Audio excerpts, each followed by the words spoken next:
Hello अस्सलाम वालेकुम, कैसे हैं आप सब। उम्मीद करता हूँ सब खैरियत से होंगे। जैसा कि आप सब जानते हैं, हमारा चैनल है HVAC इनसाइट्स का। तो इसमें हम HVAC के मतलब डिस्कस करते हैं, ऑपरेशंस करते हैं, ट्रबल शूटिंग करते हैं, फॉल्ट डायग्नोसिस करते हैं, और इसके अलावा हम इसमें और भी बहुत कुछ करते हैं अपनी इन चीज़ों के मुतालिक। तो जैसा कि आजकल हम वीडियो बना रहे हैं HVAC के मुतालिक, आपको समझ भी आती है और इसमें आपको कुछ समझ भी आती है। बहुत सारे आप क्वेश्चन सवालात वगैरह भी करते हैं। उम्मीद करता हूँ कि आपको मेरी वीडियो की समझ आती होगी। उन लोगों के लिए माज़रत जो मुझसे क्वेश्चन करते हैं लेकिन मैं उनको जवाब नहीं दे सकता या दे नहीं पाता, तो उसके लिए माज़रत है। उम्मीद कोशिश करूँगा कि आप लोगों के सवालात के जवाब दे सकूँ।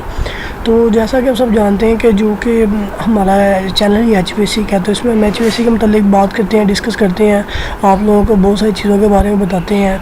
तो आजकल जो हमने अपना टॉपिक स्टार्ट किया हुआ है वो है इंडोर यूनिट्स के एरर कोड्स हैं, जो कि डाइकन का यूनिट है जो कि कमर्शियल है। तो इसके बारे में हम डिस्कस करते हैं कि जो भी आपके इंडोर में कोई मसला आता है, कोई एरर आता है, कोई फॉल्ट आता है, तो आप उसे किस तरह चेक कर सकते हैं, किस तरह डायग्नोस कर सकते हैं, किस तरह उसकी ट्रबल शूटिंग वगैरह कर सकते हैं, किस तरह अपने सिस्टम को रन कर सकते हैं। तो अभी हम चलते हैं अपनी वीडियो की तरफ। जैसा कि आप सब देखते हुए हैं कि डाइकन के जो VRV हैं उनके बारे में हम डिस्कस करते हैं। डाइकन इंडोर यूनिट केसेट मैं भी आपको दिखाता हूँ। ये देखिए, ये है एक केसेट जो कि डाइकन की कमर्शियल सिस्टम में इस्तेमाल की जाती है। ये दो तरह की आती हैं, 2 वे या 4 वे। इसके जो फ्लैपर हैं ये वाले, या तो ये फ्लैपर है तो या तो ये फ्लैपर है। ऐसे आमने सामने फ्लैपर आते हैं, या ऐसे या ऐसे, राइट या लेफ़्ट, दोनों साइडों पे, क्रॉस में नहीं आते हैं फ्लैपर। तो ये इसकी डिमांड क्लाइंट पर होती है, क्लाइंट ने किस तरह की केसेट डिमांड करनी है, 2 वे या 4 वे।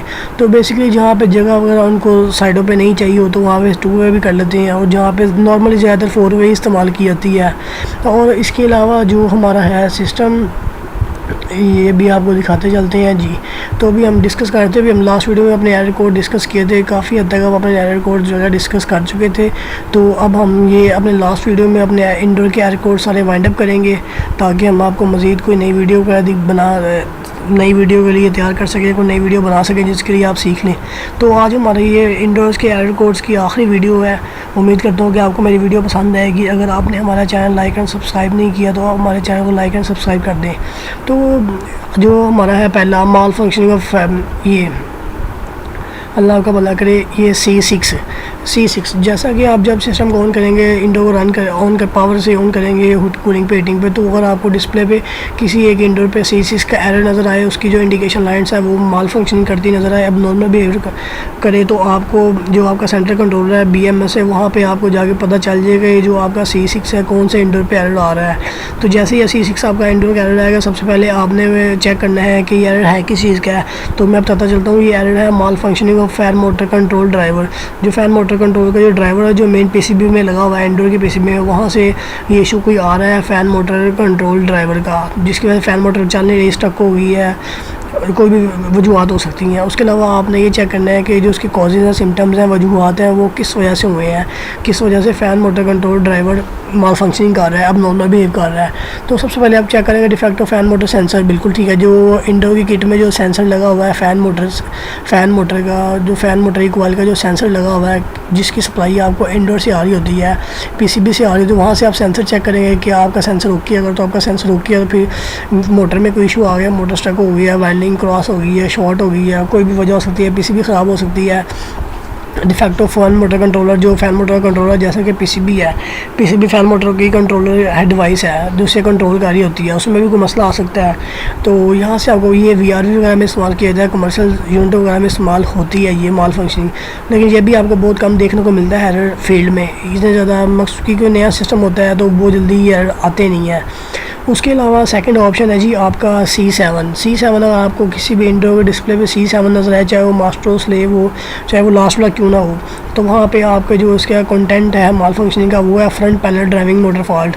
जो उसकी मोटर है ड्राइविंग मोटर कि वो फॉल्टी है, फ्रंट पैनल की जो मोटर है वो फॉल्टी है। ये भी आपको नॉर्मल सिंपल यूनिटों में नज़र आता है। Defect of front panel motor driving, defects of limit switch, ठीक है, इसकी वैल्यू एक्सीड हो गई जिसकी वजह से मसला हो गया। उसके अलावा है आपका C9 माल फंक्शनिंग, ये बहुत एक अहम एरर है। C9 ये बहुत ज़्यादा आता फील्ड में आता भी है, जिसकी वजह से आपको काफ़ी मुश्किलात भी पैदा होती हैं। मेरे साथ भी काफ़ी बार ये एरर आ चुका है। पहले तो मुझे नहीं पता था, लेकिन अब मुझे पता चल चुका हुआ है, तो इसलिए अब मुझे इतना मसला नहीं होता है। C7 आपको किसी भी इंडोर के डिस्प्ले में दिखाई देगा तो आप फ़ौरन से आपको पता चल जाना चाहिए कि जो आपका सक्शन एरिया का टेम्परेचर सेंसर है ना, जो कि आपका सक्शन एरिया का टेम्परेचर सेंसर है, जो कि आपकी कॉइल के साथ लगा हुआ है, उसके साथ लगा हुआ है, फ़िल्टर के बिल्कुल साथ ही लगा होता है, जो आपका एयर फिल्टर है उसके साथ ही लगा होता है, तो ये माल फंक्शनिंग करता है, जिसकी वजह से आपके इंडिकेशन लाइट्स अब नॉर्मल बिहेव करती हैं। सिस्टम आपका चलता नहीं है, सिस्टम बंद पड़ा होता है। तो सबसे पहले आप चेक करेंगे कि जो आपका सेंसर है, इंडोर का जो सेंसर है, कॉइल सेंसर है, सक्शन एयर सेंसर है, जो एयर सेंसर है, क्या उसकी वैल्यू ठीक आ रही है, 10K 15K 20K जितनी भी वैल्यू, आप मीटर लगा के चेक करेंगे, रेजिस्टेंस पे रख के उसकी वैल्यू चेक करेंगे। ओके, उसके बाद जो उसकी कॉजेज़ है, इंडिकेशंस है, सिम्टम्स है, defect of connector contact, defect of thermistor of suction air, बिल्कुल ऐसी ही इसकी भी वायर वगैरह ब्रोकी होती है, सेंसर ख़राब हो जाता है, कोई कॉन्टैक्ट वगैरह जो उसके पॉइंट्स होते हैं वो डैमेज हो जाते हैं, जिसकी वजह से वो सही तरह काम नहीं करते हैं। तो फिर आप ये पैकेज टाइप में भी इस्तेमाल होता है, VRV में भी इस्तेमाल होता है, छोटे यूनिटों में भी इस्तेमाल होता है, बड़े यूनिटों में भी इस्तेमाल होता है। उसके अलावा जो है आपका CA एरर, जो भी CA एरर है, नेक्स्ट एरर है जो कि आपको किसी भी इंडोर के डिस्प्ले में मिलेगा, या आपको आउटडोर इंडोर दोनों के डिस्प्ले में मिलेगा, डाइकन में स्पेशली। तो सेंट्रल कंट्रोलर में भी आपको मिल जाएगा, वहाँ से आपको पता चल जाएगा ये एरर किस चीज़ का है। तो फिर ये एरर आपको उसी में पता चल जाना चाहिए यार किस चीज़ का, माल फंक्शनिंग ऑफ डिस्चार्ज है। ये भी एक एरर बहुत ही ख़ास एरर है, ये वाला डिस्चार्ज एरर वाला, ये भी बहुत ज़्यादा फील्ड में आता है। सक्शन और डिस्चार्ज, बेसिकली जो सेंसर टेम्परेचर सेंसर है, इनके इश्यूज़ आते रहते हैं, इनकी वैल्यू अप एंड डाउन होती रहती है due to temperature, ambient temperature की वजह से कुछ सिस्टम चल के रनिंग में आके इनकी वैल्यू में भी थोड़ा सा 19-20 आ जाते हैं, फ़र्क आ जाता है, अप एंड डाउन आ जाती है, जिसकी वजह से सिस्टम मसला करना शुरू होता है। तो इसके बहुत सारे हल हैं इसको चेक करने के। आप मीटर लें, मीटर से सारे सेंसर का वैल्यू चेक करें। अगर आपने किसी सेंसर को डायरेक्ट बाईपास करना है तो आप वहाँ पर रेजिस्टेंस का इस्तेमाल कर लें, लेकिन रेजिस्टेंस आपने वही इस्तेमाल करनी है जिस वैल्यू का सेंसर होगा। फ़र्स्ट ऑफ़ ऑल तो आपने सेंसर की वैल्यू चेक करनी है, क्या जो सेंसर की वैल्यू है वो सेंसर की अगर वैल्यू राइट एग्जैक्ट आ रही है तो फिर तो बेहतरीन है, अगर उसकी वैल्यू राइट आ रही है तो फिर तो आप जैक दोबारा उतार के सफाई करके दोबारा लगाए तो मे भी आपका मसला हल हो जाएगा। इन केस अगर आपका मसला हल नहीं होता तो आप वहाँ पे उसी वैल्यू को रेजिस्टेंस लगा के चेक कर दें, बाईपास कर दें, तो तब भी आपका मसला हल हो जाएगा। लेकिन बेहतर ये है कि आप सेंसर की बजाय सेंसर ही रिप्लेस करें तो ज़्यादा बेहतर है। उसके अलावा डिफेक्ट ऑफ ये इसकी कॉजेज़ हैं, सिम्टम्स हैं, डिफेक्ट ऑफ कॉन्टैक्ट है, डिफेक्ट ऑफ थर्मिस्टर डिस्चार्ज, बिल्कुल ऐसे सेंसर का फॉल्टी होता है, उसका जैक जो है वो भी लूज़ हो जाता है, जैक में मसला आता है, वायर ब्रोकन जो होती है, सेंसर फॉल्टी हो जाता है, जिसकी वजह से मसला आता है। ये भी VRV में पैकेज टाइप दोनों में इस्तेमाल किया जाता है, इंडोर में लगा होता है, इसकी सप्लाई आपको इंडोर PCB से आ रही होती है।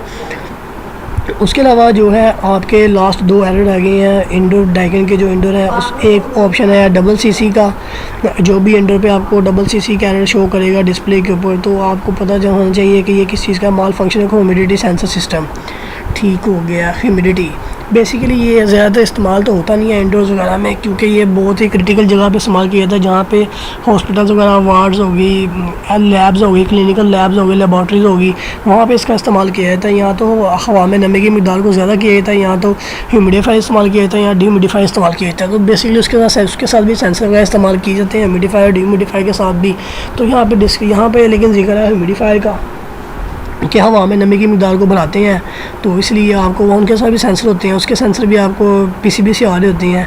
तो उसके लिए जो कॉजेज़ है, defect of connector contact, defect of humidity, बिल्कुल आप सेंसर वगैरह चेक करेंगे।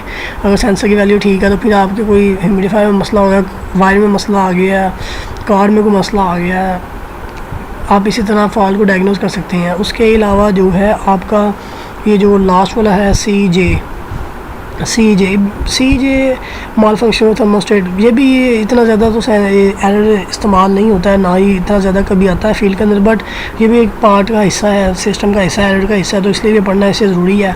CJ, अगर आपको किसी जगह पे CJ का एरर नज़र आता है, किसी भी इंडोर पे, किसी भी सेंटर कंट्रोलर पे, तो इसका अब नॉर्मल बिहेवियर वही है जैसे इंडिकेशन लाइट्स अब नॉर्मल बिहेव करती हैं, माल फंक्शनिंग करती हैं। तो इसका जो है माल फंक्शनिंग कंटेंट वो है malfunctioning of thermostat sensor in remote controller.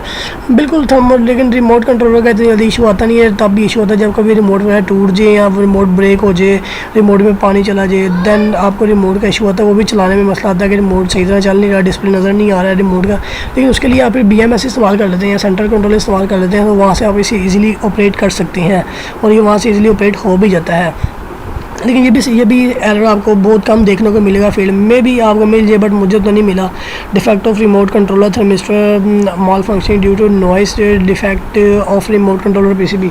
बिल्कुल ऐसे इसका एरर भी जो आपको है इसकी इंडोर की PCB से जाता है, सप्लाई जाती है, कमांड जाती है, तो इसका भी आपको इंडोर की PCB से ही सब कुछ आप देख सकते हैं, वेरीफाई कर सकती हैं। तो आपके लिए ज़्यादा इजी है कि आप इंडोर की PCB वगैरह चेक कर लें, माल फंक्शनिंग वगैरह चेक कर लें, सप्लाई वगैरह चेक कर लें, इन आउट चेक कर लें। फिर भी अगर आपका मसला हल ना हो तो आप मेरी वीडियो के डिस्क्रिप्शन में नीचे मुझसे क्वेश्चन कर सकते हैं। मैं पूरी कोशिश करूँगा कि मैं आपके क्वेश्चन का आपको जवाब दे सकूँ। अगर नहीं दे सका तो उसके लिए माज़रत है, लेकिन मैं कोशिश ज़रूर करता हूँ कि आपके सवालों का आपको जवाब दे सकूँ। तो अगर आपको हमारी वीडियो अच्छी लगी हो तो आप मेरे वीडियो को लाइक एंड सब्सक्राइब कर दीजिएगा ताकि नई आने वाली वीडियो आप तक ईज़िली पहुँच सकें। तो अपना बहुत सारा ख्याल रखिएगा। जो हमारा जो टॉपिक चल रहे थे डाइकन के इंडोर के एरर कोड्स के, आज वो यहाँ पे ख़त्म हो गए हैं। बस अब हम नेक्स्ट वीडियो में आपके साथ और एरर कोड के साथ हाजिर होंगे। अपना बहुत सारा ख्याल रखिएगा। तब तक के लिए हमें दें इजाज़त। अल्लाह हाफिज़।